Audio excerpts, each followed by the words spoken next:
Hello बच्चों, नमस्कार। आज फिर से हाजिर हैं आपके लिए एक नया टॉपिक लेकर। आज का हमारा टॉपिक है एक पोएम जिसका नाम है ए टाइगर इन द जू। बच्चों, इसमें एक ऐसे टाइगर का चित्रण किया गया है। इसमें बताया गया है कि वो एक पिंजरे के अंदर बंद है, वह एक परतंत्र है यानी गुलाम है, तथा एक परतंत्र व्यक्ति का क्या दर्द होता है वो इस कविता के अंदर आपको देखने को मिलेगा। तो आइए चले करें शुरुआत इस कविता की। This poem contrast a tiger in the zoo with the tiger in its natural habitat। Habitat का मतलब होता है प्राकृतिक आवास यानी जंगल के अंदर रहना।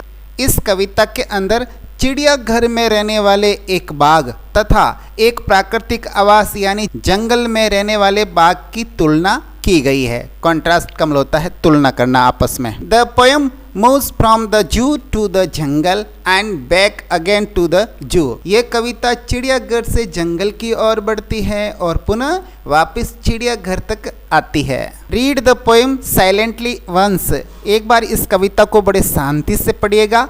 वंस एंड से विच stanza speak about the tiger in the zoo and which ones speak about the tiger in the jungle। जंगल में रहने वाले बाघ का उल्लेख हो रहा है, यानी उन दोनों स्टेंजा का हमें पता लगाना है। बच्चों, सबसे पहले हम इस कविता की रीडिंग कर लेते हैं। सबसे पहले हम पहला स्टेंजा लेते हैं। He stalks in his vivid stripes the few steps of his cage on pads of velvet quite in his quiet rage. यहाँ पर कुछ कठिन मीनिंग्स है, जैसे स्टाक्स का मतलब होता है विचरण करना। एक शब्द है विविड, इसका अर्थ होता है चमकीला। स्ट्राइप्स जिसका अर्थ होता है रंगीन धारियाँ। और एक शब्द है स्टेप यानी कदम। केज यानी पिंजरा। बाघ या चीते के जो पैरों के नीचे एक गद्देदार भाग होता है उसको हम पैड्स बोलते हैं। वेलवेट ये तो एक मखमल जैसा होता है, उसको वेलवेट बोलते हैं। क्वाइट का मतलब होता है शांत और रेज का मतलब होता है क्रोध। इस स्टेंजा में कवि कहता है कि वो बाघ अपने पिंजरे में जितने कदम बढ़ा सकता है उतने कदम अपने शांत मखमल गद्देदार पैरों पर चलता है। उसकी चमकीली रंगीन धारियाँ उसका युवा होने का प्रमाण है। उसके मखमल से गद्देदार पैर शांत है, वह अंदर ही अंदर क्रोधित हैं। अब भाई वो क्रोधित क्यों हैं ये भी हमें समझना होगा। इसका भाव कुछ अलग है कि अगर कोई व्यक्ति परतंत्र होता है तो उसके अंदर जो एक दर्द होता है छिपा हुआ, वही दर्द है उसके अंदर। दर्द हमेशा अंदर छिपा रहता है। वो शांति से पिंजरे में इधर उधर घूमकर अपनी अस्थायी स्थिति को प्रकट करता है। ये भाव इस स्टेंजा के अंदर है। अब बढ़ते हैं दूसरे स्टेंजा की तरफ। Lurking in shadow sliding through long grass near the water hole where plump deer pass. Lurking का अर्थ होता है हमला करने के लिए छिप कर बैठना। शैडो का अर्थ होता है अंधेरा या छाया। और स्लाइडिंग का मतलब होता है सरकते हुए, और थ्रू का मतलब होता है के बीच में। एक शब्द जैसे ग्रास आया है, ग्रास का मतलब होता है घास। नियर का मतलब होता है पास में। वाटर होल का मतलब जलाशय। और एक शब्द है प्लम्प, इसका मतलब होता है गोल मटोल। और डियर का मतलब होता है हिरन। और पास का मतलब होता है गुजरना। जंगल के अंदर एक वाटर होल होता है, उसके पास में बाघ छुपकर बैठ जाता है और एक जो प्यारा सा हिरन है उसको आते हुए देखता है तो वो उसके लिए क्या करता है, वो शिकार करने के लिए छुप के बैठ जाता है। इन पंक्तियों के माध्यम से कवि हमें ये बताना चाहता है कि जो प्राकृतिक जीवन है वो हमेशा प्राकृतिक गुणों को बनाए रखने में हमेशा सपोर्ट करता है, जिससे व्यक्ति के मन के अंदर हमेशा स्वेच्छा का भाव होता है। वो जैसे मन में आता है वैसे करता है। वो किसी के अधीन नहीं होता, न किसी के परतंत्र या गुलाम होता है, यानी वो अपनी मर्जी का मालिक होता है। अभी तक आपने 2 स्टेंजा पढ़ लिए हैं। अब आपको मालूम चल गया होगा कि कौन सा स्टेंजा जू के लिए आया है और कौन सा स्टेंजा फॉरेस्ट के लिए आया है। आप अच्छे से समझ चुके हैं। अब चलते हैं अगले स्टेंजा की तरफ। अगला स्टेंजा है he should be snarling around houses at the jungle's edge baring his white fangs his claws terrorizing the village. इसमें आए कुछ महत्वपूर्ण मीनिंग, जैसे स्नैडलिंग का मतलब होता है दांत दिखाते हुए घुराना, जोर से घुराते हैं ना दांत दिखाकर, उसको बोलते हैं स्नैडलिंग। एज का मतलब होता है किनारा।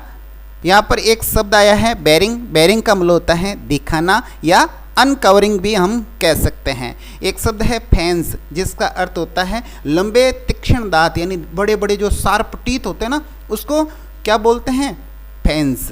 और एक शब्द है क्लॉज, CLAWS। क्लॉज का मतलब होता है पंजे, जो वो बाघ के पंजे होते हैं ना पैरों, उसको हम क्या कहेंगे, क्लॉज। और एक शब्द आया है टेरराइजिंग। टेरराइजिंग का मतलब होता है आतंकित करना, दूसरों को डराना। अब बढ़ते हैं अगले स्टेंजा की तरफ। But he is locked in a concrete cell, his strength behind bars, stalking the length of his cage, ignoring visitors. इस स्टेंजा में आए कुछ इंपॉर्टेंट मीनिंग, जैसे लॉक का मतलब होता है बंद करना, कंक्रीट का मतलब होता है कंक्रीट जिससे बनी हुई जो चीज़ होती है उसको कंक्रीट, स्ट्रेंथ का मतलब होता है ताकत या शक्ति, पावर, स्टैकिंग का मतलब होता है चलते हुए, विचरण करते हुए, इधर उधर चलते हुए, और लेंथ का मतलब होता है लंबाई, और इग्नोरिंग का मतलब होता है ध्यान नहीं देना यानी उपेक्षा करना। और एक शब्द है विजिटर्स, यानी जो दर्शक देखने के लिए आते हैं उसको विजिटर्स बोला जाता है। इसके जो हार्ड मीनिंग थे वो बताते ही आपको समझ में आ गया होगा कि ये स्टेंजा किसके लिए आया है, यानी ये जो चिड़ियाघर के अंदर जो बाघ है उससे संबंधित है।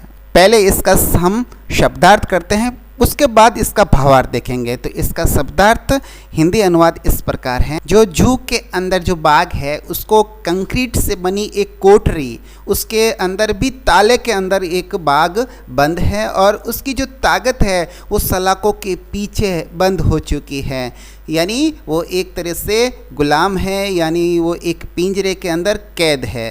पिंजरे की लंबाई तक वो एक विचरण कर सकता है, जितनी लंबाई जितनी लेंथ पिंजरे की है वह बाघ उतना ही चल और फिर सकता है, अपनी मर्जी से नहीं चल सकता। और जितने भी विजिटर्स हैं या आगंतुक है मिलने के लिए आते हैं उसको वो उपेक्षा करता रहता, देखता नहीं है। अर्थात चिड़ियाघर का बाघ कितना दीनहीन है, कितना गरीब लगता है, ये आप समझ सकते हैं। विचरण की उनकी जो उत्कंठा है वो भी एक समझने लायक है, और उससे अन्य किसी भी कोई भी रुचि नहीं है, किसी प्रकार का उसको इंटरेस्ट नहीं है। एक परतंत्र व्यक्ति को अगर सोने की थाली के अंदर भी भोजन परोस दे तो उसको अच्छा नहीं लगेगा। यही भाव इसके अंदर कवि ने डालने का प्रयास किया है कि परतंत्र की दशा हमेशा दयनीय होती है और उसकी सारी शक्ति क्षीण हो जाती है और उसको किसी प्रकार की कोई रुचि नहीं रहती है। ये भाव इस स्टेंजा के अंदर है। इसका अंतिम stanza, he hears the last voice at night, the patrolling cars and stars with his brilliant eyes at the brilliant stars. Hears का मतलब तो होता है सुनना, वॉइस का मतलब होता है आवाज़, नाइट का मतलब होता है रात्रि। ये पेट्रोलिंग शब्द आया है, ये हो सकता है आपके लिए नया हो। इसका अर्थ होता है गश्त लगाना, यानी रात्रि के अंदर जो निगरानी करता है चौकीदार उसको पेट्रोलिंग बोलते हैं। और कार्स का मतलब तो आप जानते ही हैं। स्टार्स का मतलब होता है तारे। ब्रिलियंट का मतलब होता है चमकीला। इस स्टेंजा के अंदर जो जंगल के अंदर एक बाघ है वो स्वतंत्र रूप से विचरण करता है, उसकी मनोदशा और उसकी स्थिति को इस स्टेंजा के अंदर बताया गया है। इस स्टेंजा के अंदर कवि ये समझाने का प्रयास कर रहा है कि एक जो बाघ हो पहले जंगल के अंदर स्वतंत्र और आज़ादी के साथ विचरण करता था, वो दिन उसको याद आता है। किस प्रकार एक पेट्रोलिंग करती हुई कार को वो देखता है, जिस प्रकार आकाश के अंदर सितारे चमकते हैं उसी भांति उसकी आंखें भी चमक रही होती है। ये बात जब उस बाघ को याद आती है तो वो तड़प उठता है और वापस जंगल में जाने की इच्छा अपने मन के अंदर लिए खड़ा एकटक देखता है। ये बात इसके अंदर बताई गई है, जिसके भाव ये है कि अगर परतंत्र पीड़ादायक होती है तो परतंत्रता यानी गुलामी हमेशा स्वतंत्र होने के लिए ख्वाब देखते रहते। कहने का तात्पर्य है कि एक पराधीन जीव, एक किसी के अधीन जो जीव है वो हमेशा पीड़ा में रहता है, पीड़ादायक स्थिति में रहता है, और उस पीड़ादायक पराधीनता से मुक्त होने के लिए हमेशा वो स्वप्न देखता है, सपने देखता रहता है। इस प्रकार ये लेस्ले नॉरिस की एक कविता थी, ए टाइगर इन द जू। आज अब ये कविता यहीं समाप्त करते हैं तथा इसके क्वेश्चन एंड आंसर हम अगले वीडियो के अंदर लेंगे। तब तक हम आपसे लेते हैं आज्ञा। नमस्कार, वंदे मातरम, जय हिंद।